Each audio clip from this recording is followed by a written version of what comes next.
Shalom, salam sehat bagi kita semua. Kita masuk ke tema baru dari buku cetak Bu Pena 5C, tema 7 tentang peristiwa dalam kehidupan. Subtema 1, peristiwa kebangsaan masa penjajahan. Pembelajaran 1 dan 2. Namun sebelumnya, bagi yang belum subscribe, tekan tombol subscribe dan lonceng notifikasinya agar tidak ketinggalan video-video selanjutnya. Masa penjajahan bangsa Eropa di Indonesia muatan IPS. Penjelajahan samudera yang dilakukan pada abad ke-15 menjadi salah satu alasan mengapa bangsa Eropa mendatangi negeri-negeri timur yang melimpah kekayaan alamnya, termasuk Indonesia. Hal ini terjadi untuk mewujudkan tujuan utama dari penjelajahan samudera, yaitu yang pertama mencapai kejayaan, disebut glory. Yang kedua, memiliki kekayaan yang disebut gold. Yang ketiga, menyebarkan agama yang disebut dengan gospel. Dan yang keempat, mencari rempah-rempah. Berikut ini penjelasan singkat tentang penjajahan Portugis di Indonesia. Datang ke Malaka pada tahun 1511, datang ke Maluku pada tahun 1512. Awalnya untuk berdagang palah dan cengkeh sehingga disambut baik oleh kerajaan Ternate. Persaingan antara Spanyol dan Portugis berakhir melalui perjanjian Saragossa sehingga Spanyol meninggalkan Maluku. Kemudian Portugis berhasil diusir oleh rakyat Maluku pada tahun 1575. Kemudian penjelasan singkat tentang penjajahan Belanda di Indonesia. Pertama kali datang ke Banten yang dipimpin oleh Cornelis de Houtman pada tanggal 27 Juni 1596. Datang kembali pada tahun 1598 dengan tujuan berdagang dan berubah untuk menguasai pusat perdagangan rempah-rempah di Banten.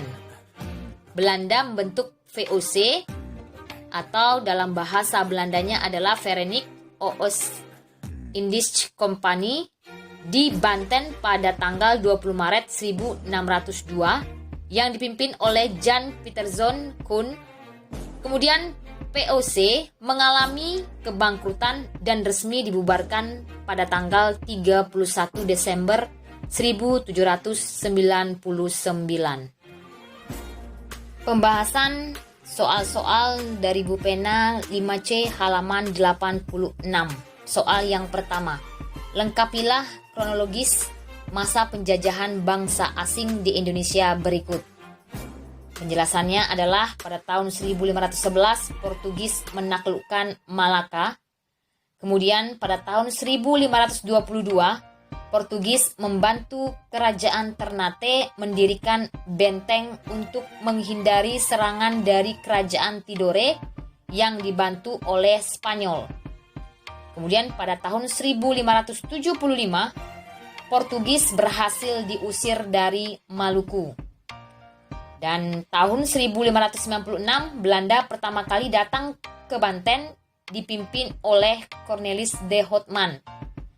Pada tahun 1598 Belanda datang kembali ke Banten untuk berdagang rempah-rempah ya. Kemudian pada tahun 1602 dibentuklah VOC dan pada tahun 1799 VOC resmi dibubarkan. Soal nomor 2, jawablah pertanyaan-pertanyaan berikut. A. Tujuan awal Belanda datang ke Indonesia adalah untuk berdagang. Setelah itu Belanda mengubah tujuannya untuk menjajah bangsa Indonesia. Menurutmu, apa saja yang menjadi faktor penyebab berubahnya tujuan Belanda tersebut? Jelaskan pendapatmu. Jawabannya adalah faktor penyebab berubahnya tujuan Belanda karena Indonesia negara yang memiliki kekayaan rempah-rempah yang melimpah dan untuk mewujudkan tujuan utama dari penjelajahan samudera.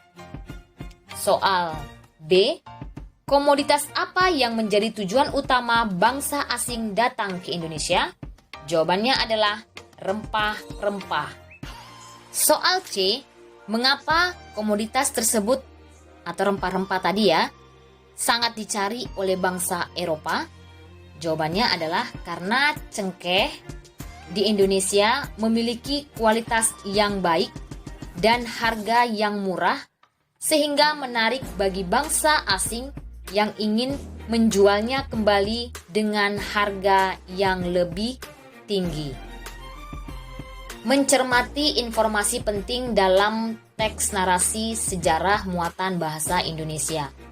Teks narasi sejarah adalah teks yang berisi tentang cerita peristiwa sejarah yang terjadi pada masa lampau. Lampau itu artinya lalu ya, yang sudah lama terjadi. Atau bisa juga dikatakan dahulu, kala. Peristiwa sejarah tersebut disampaikan berdasarkan fakta yang terjadi dan disampaikan dalam bentuk narasi atau urutan cerita. Bacalah teks narasi dari buku pena halaman 87 yang berjudul Kedatangan Bangsa Spanyol di Indonesia. Pada tahun 1521, bangsa Spanyol datang ke Maluku. Mereka tiba di Maluku melalui jalur perairan Indonesia. Kedatangan bangsa Spanyol ke Indonesia tersebut bertujuan untuk melakukan perdagangan rempah-rempah. Namun saat itu Maluku sudah berada di bawah kekuasaan bangsa Portugis. Oleh sebab itu, kedatangan bangsa Spanyol disambut baik oleh rakyat Maluku, khususnya rakyat Tidore. Rakyat Maluku pun memanfaatkan kedatangan bangsa Spanyol untuk membantu mereka melepaskan diri dari bangsa Portugis. Mereka berusaha bekerja sama dengan bangsa Spanyol untuk melawan bangsa Portugis. Akhirnya, terjadilah konflik sosial antara bangsa Spanyol dan bangsa Portugis di Maluku. Kondisi di Maluku pun semakin memprihatinkan. Oleh sebab itu, pada tahun 1534 dibuatlah perjanjian Saragossa antara bangsa Spanyol dan bangsa Portugis. Perjanjian tersebut berisi kesepakatan bahwa bangsa Spanyol mendapatkan wilayah di Filipina, sedangkan bangsa Portugis dapat tetap berada wilayah di Indonesia. Jawablah pertanyaan-pertanyaan berikut berdasarkan teks yang telah dibaca. Soal yang pertama, mengapa teks tersebut termasuk teks narasi sejarah? Jawabannya adalah karena teks tersebut berisi tentang cerita peristiwa sejarah yang terjadi pada masa lampau. Yang kedua, peristiwa apa yang dibahas dalam teks tersebut? Sudah jelas-jelas terdapat di judulnya ya, yaitu kedatangan bangsa Spanyol di Indonesia. Yang ketiga, apa tujuan bangsa Spanyol datang ke Indonesia? Jawabannya adalah untuk melakukan perdagangan rempah-rempah. Soal nomor 4, mengapa rakyat Indonesia menyambut baik kedatangan bangsa Spanyol? Karena pada saat itu Maluku sudah berada di bawah kekuasaan bangsa Portugis. Sehingga rakyat Maluku ini ingin memanfaatkan kedatangan bangsa Spanyol untuk membantu mereka melepaskan diri dari bangsa Portugis. Itu jawaban yang tepat, jawaban yang paling lengkapnya ya. Kemudian yang kelima, bagaimana isi kesepakatan perjanjian Saragossa antara bangsa Spanyol dan bangsa Portugis? Jawabannya adalah kesepakatan bahwa bangsa Spanyol mendapatkan wilayah di Filipina dan bangsa Portugis dapat tetap berada di wilayah Indonesia. Sifat-sifat benda padat, cair, dan gas. Perhatikan sifat-sifat dari ketiga wujud benda berikut. Ciri-ciri benda padat. Yang pertama, memiliki bentuk dan volume yang tetap dan tidak mengikuti bentuk dan wadahnya. Yang kedua, zat penyusunnya sangat rapat. Dan yang ketiga, gaya tarik zat penyusunnya sangat kuat. Ciri-ciri benda cair yang pertama adalah memiliki bentuk yang berubah-ubah sesuai bentuk wadahnya. Yang kedua, mengalir dari tempat tinggi ke tempat yang lebih rendah. Yang ketiga, menekan ke segala arah. Dan yang keempat, dapat meresap melalui celah-celah kecil. Kemudian ciri-ciri benda gas yaitu yang pertama memiliki bentuk yang tidak tetap atau berubah-ubah ya.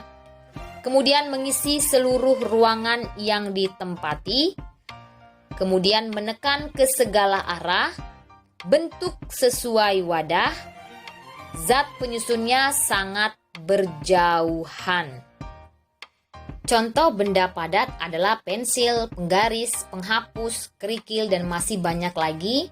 Kemudian contoh benda cair adalah air, sirup, susu, dan minyak. Dan contoh benda gas adalah oksigen yang kita hirup, uap air, aroma masakan, dan pewangi. Mengelompokkan informasi teks narasi sejarah. Kita dapat mengelompokkan informasi-informasi tersebut menggunakan kata tanya 5W1H. Yang pertama adalah apa, bahasa Inggrisnya what. Digunakan untuk menanyakan nama atau jenis peristiwa yang terjadi dalam teks. Yang kedua, di mana, bahasa Inggrisnya where. Digunakan untuk menanyakan tempat berlangsungnya peristiwa dalam teks. Yang ketiga, kapan atau when.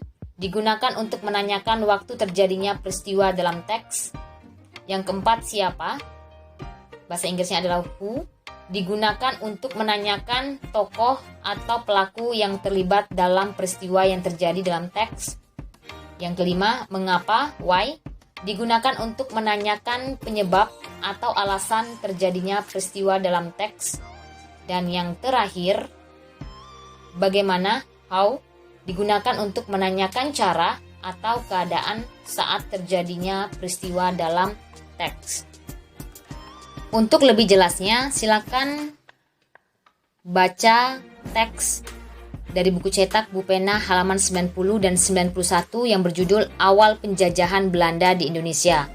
Setelah dibaca, buatlah pertanyaan menggunakan kata tanya 5W1H berdasarkan teks tersebut.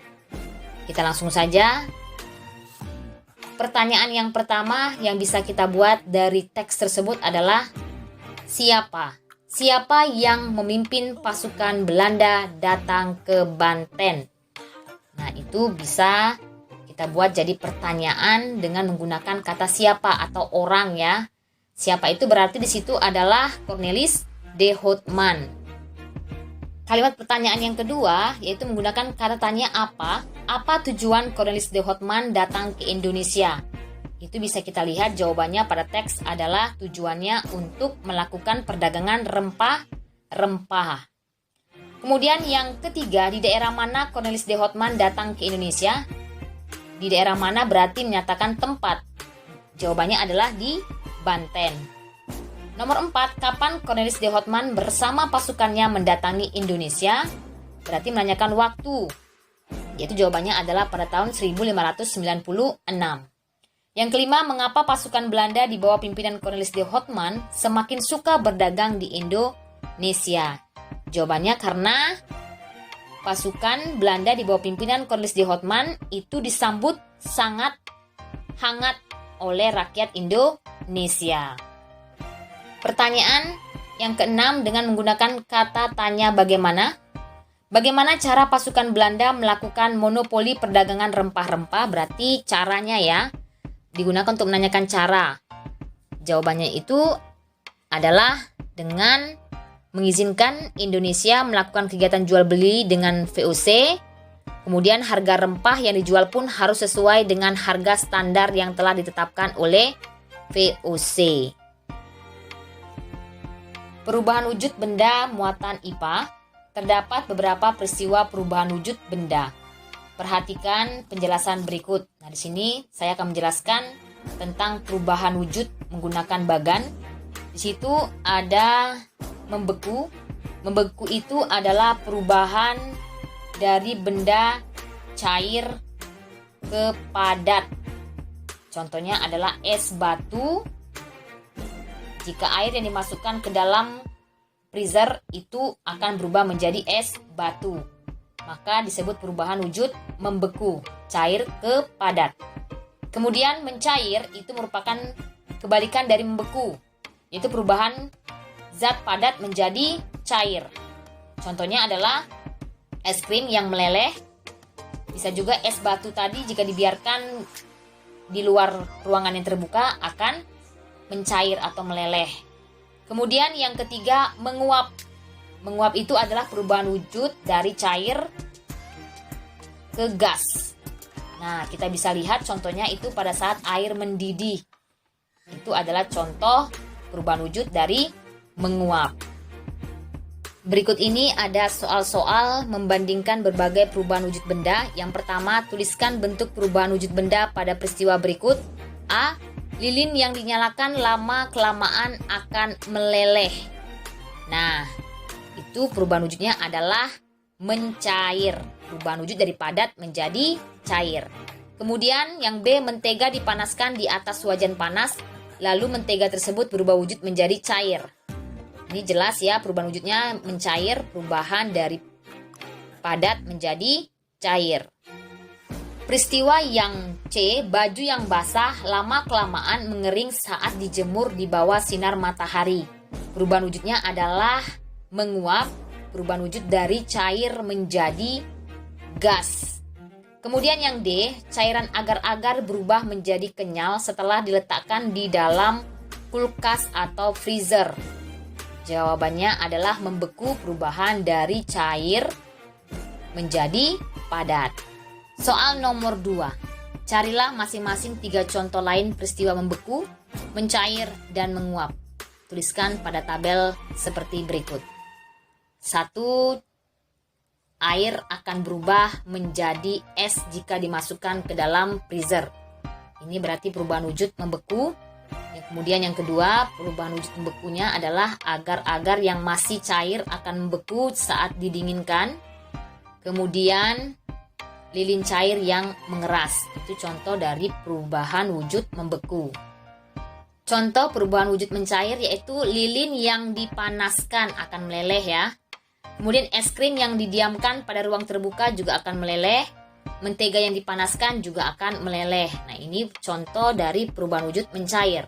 Kemudian perubahan wujud menguap, contohnya adalah air yang direbus dan dibiarkan lama-kelamaan akan habis karena cair berubah menjadi gas atau uap.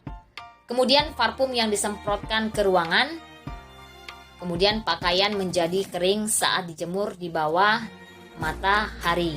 Nah, itu adalah beberapa contoh dari perubahan wujud membeku, mencair, dan menguap. Soal nomor 3. Made melakukan percobaan perubahan wujud benda menggunakan alkohol dan lilin.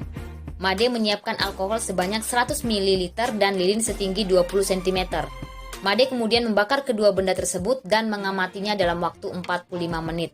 Perhatikan hasil pengamatan Made berikut. Nah, di situ sudah ada hasil pengamatannya. Sekalian bisa baca sendiri di buku penanya. Nah, berdasarkan data pengamatan tersebut, jawablah soal-soal berikut. A. Pada menit ke-45, alkohol berkurang dari 100 ml menjadi 45 ml. Menurutmu, mengapa hal tersebut dapat terjadi? Jawabannya adalah karena alkohol mengalami penguapan, yaitu dari cair menjadi gas. Kemudian yang B, pada menit ke-30 lilin mengalami penyusutan dari 20 cm menjadi 16 cm. Menurutmu, mengapa hal tersebut dapat terjadi? Jawabannya adalah karena lilin mencair saat dipanaskan, dari padat menjadi cair. Yang C, jika api pada lilin dimatikan, perubahan wujud benda apakah yang akan terjadi? Jawabannya adalah perubahan wujud benda cair menjadi padat, yang disebut dengan membeku. Tangga nada diatonis mayor dan minor. Tangga nada diatonis memiliki rangkaian 7 nada dimulai dari nada dasar hingga nada oktav dengan jarak nada yang telah ditentukan. Tangga nada diatonis terbagi menjadi 2, yaitu tangga nada diatonis mayor dan tangga nada diatonis minor. Kedua tangga nada tersebut dibedakan berdasarkan jarak nada atau disebut juga interval. Berikut ini penjelasan tentang tangga nada diatonis mayor dan minor. Tangga nada diatonis mayor memiliki jarak atau interval 1, 1 setengah, 1, 1, 1 setengah. Nah, silakan diperhatikan gambar di samping. Tangga nada mayor itu adalah Do sama dengan C. Kemudian yang kedua, tangga nada diatonis minor memiliki jarak atau interval 1 setengah, 1, 1 setengah, 1, 1. Tangga nada minor itu adalah Do sama dengan A. Berikut pembahasan soal buku pena halaman 93 muatan SBDP. Soal yang pertama, apa yang dimaksud dengan tangga nada diatonis? Tangga nada diatonis adalah tangga nada yang memiliki rangkaian 7 nada, dimulai dari nada dasar hingga nada oktav dengan jarak nada yang telah ditentukan. Soal nomor 2, tuliskan perbedaan tangga nada diatonis mayor dan minor. Tangga nada diatonis mayor memiliki jarak 1, 1 setengah, 1, 1, 1 setengah, dan Do sama dengan C. Sedangkan tangga nada diatonis minor memiliki jarak 1 setengah, 1, 1 setengah, 1, 1, dan Do sama dengan A. Soal nomor 3, carilah masing-masing 3 judul lagu wajib bertangga nada diatonis mayor dan minor. Contoh lagu wajib tangga nada mayor adalah Maju Tak Gentar, Garuda Pancasila, dan Hari Merdeka. Sedangkan contoh lagu wajib tangga nada minor adalah Gugur Bunga, Syukur, dan Mengheningkan Cipta. Demikianlah pembahasan materi dan juga soal tema 6 subtema 1 pembelajaran 1 dan 2 kita pada hari ini. Semoga dapat dimengerti. Terima kasih. Selamat belajar. Shalom.